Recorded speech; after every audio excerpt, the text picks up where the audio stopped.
Welcome back to Labrastories. Today, we are learning about the Honorable Lillian Dyck. Lillian Dyck is a former senator of the Canadian government, which means she used to work in the government.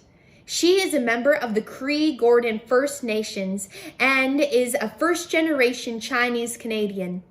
She was the first female First Nations to work in the Senate and also the first Canadian-born Chinese woman to work in the Senate. Wow, that's a lot of firsts. She definitely achieved a lot in her lifetime. In fact, she's still alive. You know what else she did?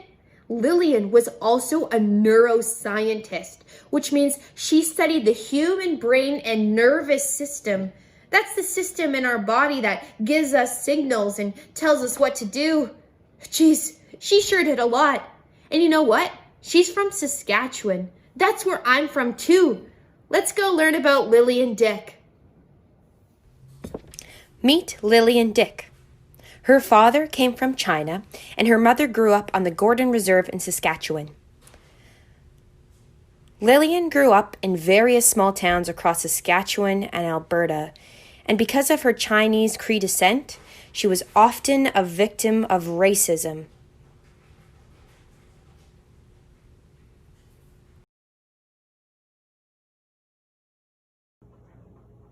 Neuroscience is the study of the nervous system in the human body.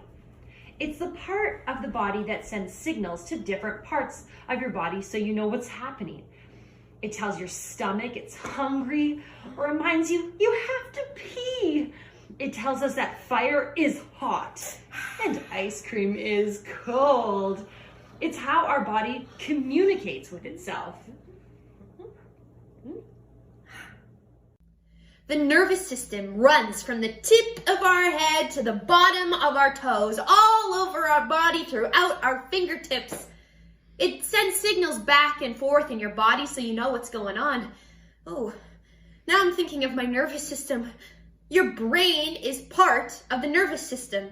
So my brain is thinking of itself. Oh no, I'm becoming self-aware. Isn't it weird that the brain named itself? Man, the nervous system is really complicated. Lillian must have been really smart. Let's go ask Pipette and see what she thinks. The Lillian we know today is an accomplished scientist and advocate, but it's important to know where someone came from, to know their roots of really who they are. And Lillian has been through a lot before we met her. So I brought in my friend, Dr. Pipette, on this beaker break to talk some deep and important questions about Lillian's past. Hi, Dr. Pipette. Hi, Jenna. How are you? I'm doing really well today. How are you? Oh, I am great. I am so excited that we are talking about the one, the only, Lillian Dyck. Yes! One of my favorite neuroscientists. I want to learn about her background and where she came from. What do you know about Lillian Dyck? Well, did you know she's from here, Saskatchewan? My favorite province. The province that is easy to draw. Easy to draw.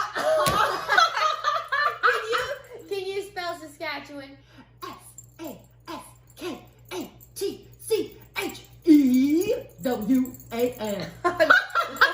It's easy for me to spell. But if you're not from here, it might not be.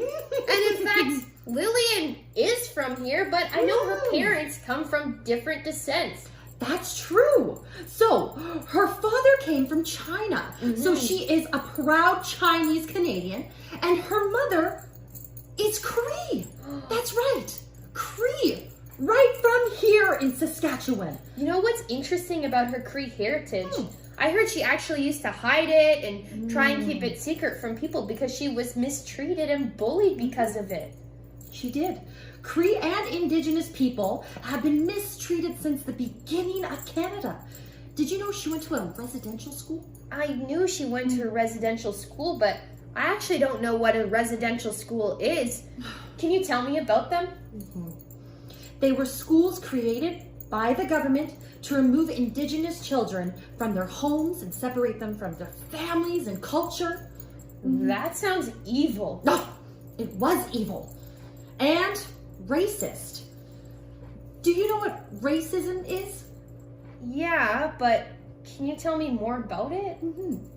So racism means treating a specific group of people poorly because of their skin color, culture, and background. Right.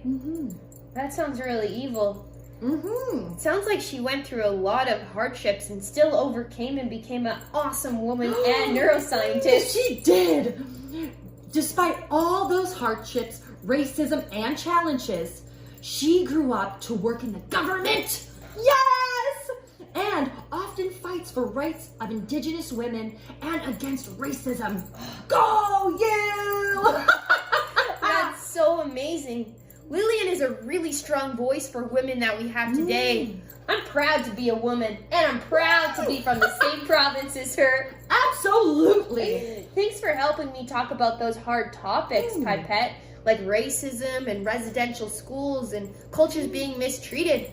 They're hard to talk about, but there's things that still happen today like that, and I think it's important to be aware of them. Absolutely. Just because they happened in the past doesn't mean that we should forget about them. We need to learn and educate and grow.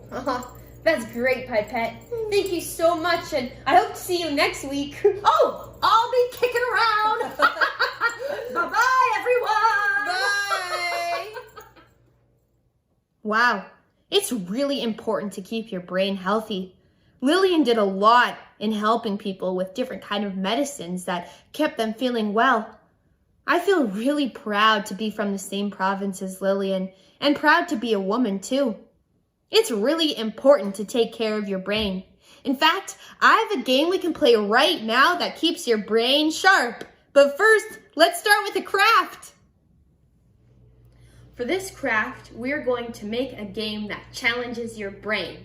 You're going to need 3 materials: scissors, paper, and something to draw with. So pencil, crayons, pencils, pen, markers, paint, whatever you're feeling like getting messy with.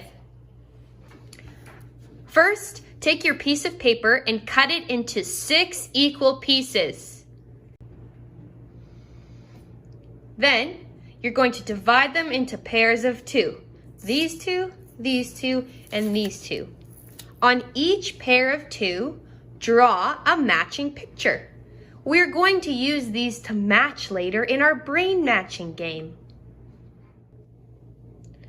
Here I have my finished matching pieces. I have 2 brains for Lillian, 2 popsicles for a snack, and 2 suns for some energy. So first, to play the game, we flip all of them upside down, and then we mess them all up. We can even get a friend to mess them up for us so we don't know where they are. Look, mystery hands. Thank you for your assistance, my friend. Now, we place them face down in front of us. Our goal here is to match images together.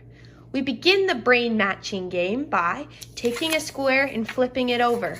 Okay, here we have a popsicle, a tasty treat. Now, I don't know where anything else is, so let's try this corner. The sun. Okay, these don't match, so we flip them back upside down. We're using our brain by remembering where pictures were. Let's try flipping over another. Brain. Well, I haven't flipped over a brain yet, so we shouldn't try the ones we flipped. Let's try something new. Brain, we got a match. Perfect. So now we leave these face up. Let's try this square. Popsicle. Do you remember where popsicle was? Let's try here. It was the first one we did. Perfect. So this one must be the sun. Great. That's a really simple game we can make for our brain. And we can make it more complicated by adding more and more and more pictures. Try doing this with 8 different pictures, 10 different pictures, or even 20 different pictures. It keeps your brain sharp, and it's really fun to draw our favorite things. How many squares did you get up to in your brain game? I tried with 20 and it was a lot of work, but my brain is feeling sharp as ever. Thanks for joining me today and learning about Lillian and her really interesting past and her brilliant future that I'm sure is to come. I hope you learned a lot about your brain, and now that it's time for a good snack, I'm gonna have popsicle. Thanks for joining me again. Enjoy the day. Bye, everybody.